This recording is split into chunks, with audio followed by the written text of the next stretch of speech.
കേട്ടുകൊണ്ടിരിക്കുന്നത് 93.5 ആനന്ദ് FM. ഞാൻ നിങ്ങളുടെ സ്വന്തം RJ സേറ. Good morning London. ലാസ്റ്റിംഗ് ഇംപ്രഷൻസിന്റെ അടുത്ത എപ്പിസോഡിലേക്ക് ഏവർക്കും സ്വാഗതം. As I always say, where you are is where God has placed you and you must accept it as His will. So let's get the show started and play one of the most famous tracks of the time.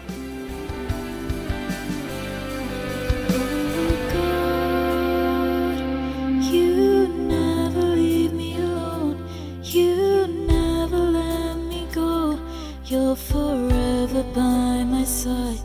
Oh God, you never leave me alone. You never let me go.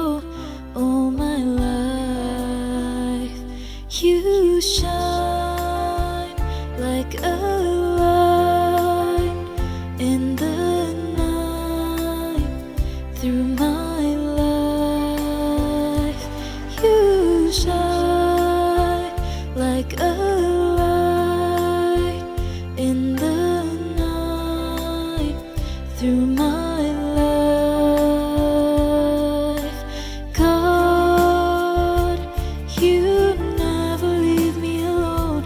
You never let me go. You're forever by my side. Oh God, you After that beautiful music, my London family, welcome back. And as we enjoy our cup of tea, tea is definitely a time when you slow down, pull back and enjoy your surroundings. Lasting ഇംപ്രഷൻസിന്റെ 100ാം എപ്പിസോഡിലും അങ്ങനെ ഒരു impulsive ആയിട്ടുള്ള ഒരു സ്റ്റോറിയാണ് ഞങ്ങൾ share ചെയ്യാൻ പോകുന്നത്.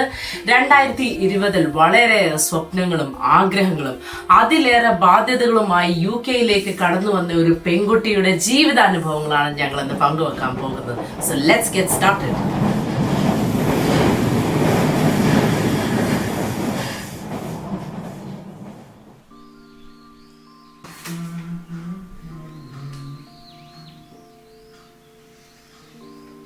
എടി ചായ ആയില്ലേ?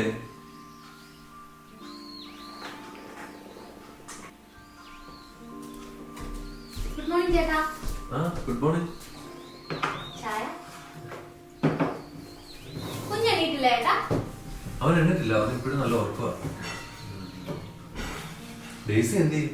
ഇന്നും ബ്രെഡ് ആയിരിക്കും അല്ലേ? അവരിവിടുത്തെ ദേശീയ ഭക്ഷണമാണല്ലോ, അതൊന്നും മാറാൻ പോകുന്നില്ല. അത് പോട്ടെ. എന്തായിരുന്നു നിന്റെ ഇന്നലത്തെ ഇന്റർവ്യൂവിന്റെ കാര്യം എന്തായി? അതിന്റെ കാര്യമൊന്നും പറയാതിരിക്കുന്ന ചേട്ടാ നല്ലത്. അതാണെങ്കിൽ എനിക്ക് കിട്ടും. Good morning. Good morning. എന്തായിരുന്നു രണ്ടുപേരുടെ ഒരു വർത്തമാനം? അതൊന്നും ഇല്ല ചേച്ചി, ഞങ്ങൾ വീട്ടുവിശേഷം പറഞ്ഞല്ലേ ചേട്ടാ? അതൊന്നും അല്ല, എന്നെ കണ്ടപ്പോ നിർത്തിയതാ. ഇന്നെന്തോടി ഇന്നും ഇല്ലാണോ? അയ്യോ അല്ല, പഴംപൊരി ഇരിപ്പുണ്ടായിരുന്നു, ഞാൻ മറന്നു എടുത്തോണ്ടേ. അതൊക്കെ വെച്ചിട്ടാണ് നീ വീട്ടിലോട്ട് വന്നേ? മനുഷ്യന്റെ വായിലിരിക്കുന്നാലും കേൾക്കും, പൊത്ത തന്നെ ഒരു കത്തിയും കൂടെ ഇരിക്കുന്നു കണ്ടല്ലോ. 2 ദിവസത്തെ നൈറ്റ് ഷിഫ്റ്റ് കഴിഞ്ഞ് വന്നിട്ട് കൊച്ചിന്റെ കാര്യങ്ങൾ നോക്കണം, വീട്ടിലെ കാര്യങ്ങൾ നോക്കണം, അടുക്കളയിലെ കാര്യങ്ങൾ നോക്കണം. എന്നിട്ട് ഞാൻ നിങ്ങൾക്ക് എനിക്കൊരു കാര്യം ചെയ്യാം. രാവിലെ ഇങ്ങോട്ട് ഞാൻ വന്നു കഴിഞ്ഞിട്ട് നിങ്ങളെ കുളിപ്പിച്ചൊരുക്കി ഇവിടെ കൊണ്ടിരുത്തി പുട്ടുമുട്ടക്കറി നടത്തി തരാം. എങ്ങനെയുണ്ട്? അടുക്കളയിലാണെങ്കിൽ കൈസഹായത്തിന് പോലും ഒരു മനുഷ്യനെ കിട്ടാറില്ല. ചേച്ചി ഞാൻ സഹായിക്കാൻ ചേച്ചിയല്ലേ വേണ്ടെന്ന് പറഞ്ഞു. നിന്റെ സഹായം ആവശ്യമുള്ളപ്പോ ഞാൻ ചോദിച്ചോളാം, തൽക്കാലം ഇപ്പൊ ഇല്ല. എന്നാ ഇവിടേക്കാണ് അവന്റെ കഴിച്ചിട്ട് ഇരിക്കുന്നത്. കുഞ്ഞ് നീറ്റം തോന്നുന്നു.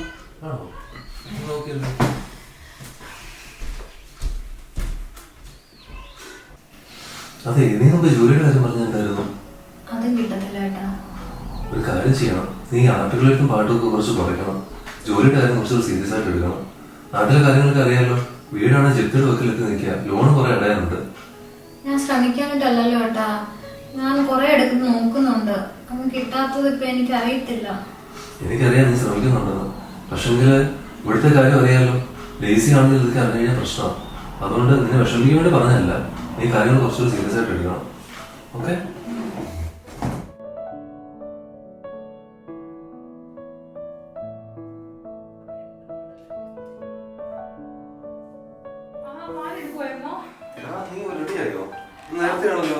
എനിക്ക് കുറച്ച് നേരത്തെ പോണേ. എനിക്ക് കുറച്ച് കാര്യങ്ങൾ പറയാനുണ്ടായിരുന്നു. നീ അറിഞ്ഞാൽ പറയാനൊന്നും നടക്കില്ല കേട്ടോ. കുറച്ച് സമാധാനം കൊടുക്കണം. അവളിവിടെ എന്ത് സമാധാനത്തിന് കുറവ്? അവളിവിടെ ഹാപ്പി അല്ലേ? അല്ലെങ്കിൽ ഞാൻ നിങ്ങളോട് ഒരു കാര്യം ചോദിക്കണമെന്ന് വിചാരിച്ചത്. കുറെ ദിവസങ്ങൾ ഇന്റർവ്യൂവിനൊക്കെ പോകുന്നുണ്ടല്ലോ, കുറെ ഇന്റർവ്യൂസ് അവിടെ കൊടുത്തല്ലോ, എന്തോ ജോലി കാര്യങ്ങൾ വല്ലതും ആയോ, വല്ലതും നടക്കുമോ? എനിക്ക് പറയാവുന്ന കാര്യമുണ്ട്. കാരണം അവളെ നമ്മളാണല്ലോ വന്നപ്പോ മുതൽ സപ്പോർട്ട് ചെയ്യുന്നത്. അവളെ ഇവിടെ സപ്പോർട്ട് ചെയ്യണം, അവളെ വീട്ടുകാരെ സപ്പോർട്ട് ചെയ്യണം. എന്തോ ഉദ്ദേശം? ജീവിതകാലം മൊത്തം അവളെ അവളെ വീട്ടുകാരെ കൂടെ ചെലവിന് കൊടുക്കാവുന്ന എല്ലാം ചിന്തയുണ്ടോ? അങ്ങനെ ഉണ്ടെന്നുണ്ടെങ്കിൽ അത് നടക്കത്തില്ല കേട്ടോ. അവള് വന്നപ്പോ തൊട്ട് തുടങ്ങിയതാ ഈ വീട്ടിലൊരു സമാധാനം ഇല്ലായിരുന്നു.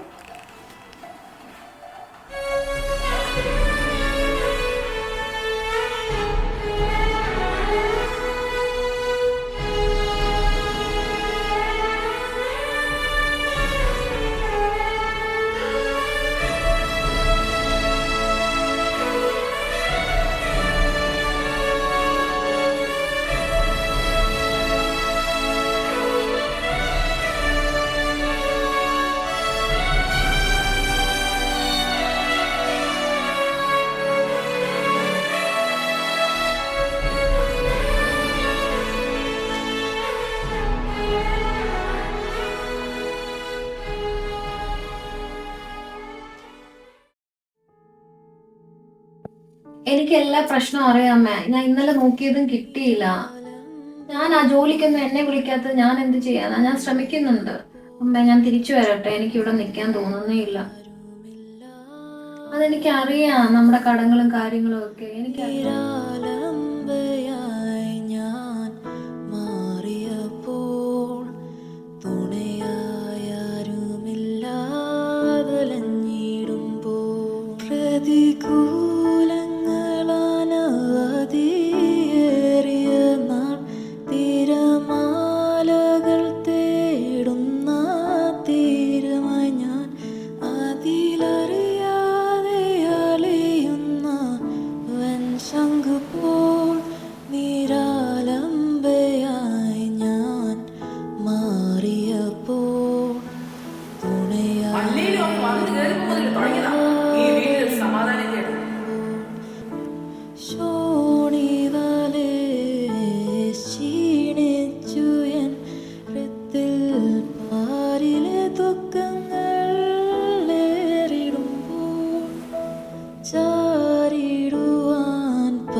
സുവിശേഷം 3:16 ഇങ്ങനെ വായിക്കുന്നു, തന്റെ ഏകജാതനായ പുത്രനിൽ വിശ്വസിക്കുന്ന ഏവരും നശിച്ചു പോകാതെ നിത്യജീവൻ പ്രാപിക്കേണ്ടതിന് ദൈവം യേശു ക്രിസ്തുവിനെ നൽകുവാൻ തക്കവണ്ണം ലോകത്തെ സ്നേഹിച്ചു. ലോകം കണ്ടിട്ടുള്ള ഏറ്റവും വലിയ സ്നേഹം യേശു കർത്താവ് കാൽവറിയുടെ കുലമരത്തിൽ മാനവജാതിക്ക് വേണ്ടി, പാപത്തിൽ നിബന്ധിച്ചു പോയ മനുഷ്യന്റെ ഉദ്ധാരണത്തിന് വേണ്ടി കർത്താവ് കാൽവറിയിൽ കാണിച്ചതായ മഹാസ്നേഹമാണ് ഏറ്റവും വലിയ സ്നേഹം. ഇന്ന് പകലിൽ ഈ ശബ്ദം താങ്കൾ കേൾക്കുന്നുവെങ്കിൽ താങ്കളുടെ ജീവിതം യേശുവിനായി സമർപ്പിച്ച, അവനെ കൈക്കൊണ്ടവരുടെ നാമത്തിൽ വിശ്വസിക്കുന്ന ഏവർക്കും ദൈവമക്കളാകുവാൻ അധികാരമുണ്ട് എന്ന് തിരുവചനത്തിൽ വായിക്കുന്നെങ്കിൽ അവനെ ഹൃദയത്തിൽ രക്ഷിതാവായി, രാജാവായി, ദൈവമായി വിശ്വസിച്ചുകൊണ്ട് നമ്മുടെ നാവ് കൊണ്ട് അവൻ എന്റെ രക്ഷകനും അവൻ എന്റെ ദൈവമാണെന്ന് ഏറ്റുപറഞ്ഞു കർത്താവിനോട് എന്റെ പാപങ്ങളെ ക്ഷമിക്കണമേ മനഃപൂർവമായി യേശുവിനോട് നിലവിളിക്കുന്നുവെങ്കിൽ അവന്റെ നാമത്തെ വിളിച്ചപേക്ഷിക്കുന്ന ഏവരും രക്ഷിക്കപ്പെടുമെന്ന് ദൈവവചനത്തിൽ എഴുതിയിരിക്കുന്നതുകൊണ്ട് ആ രക്ഷകനായ നല്ല കർത്താവിനെ വിളിച്ചപേക്ഷിച്ചാൽ നിശ്ചയമായിട്ട് നമുക്കൊരു രക്ഷയുണ്ട്, നിത്യ നരകത്തിൽ നിന്ന്.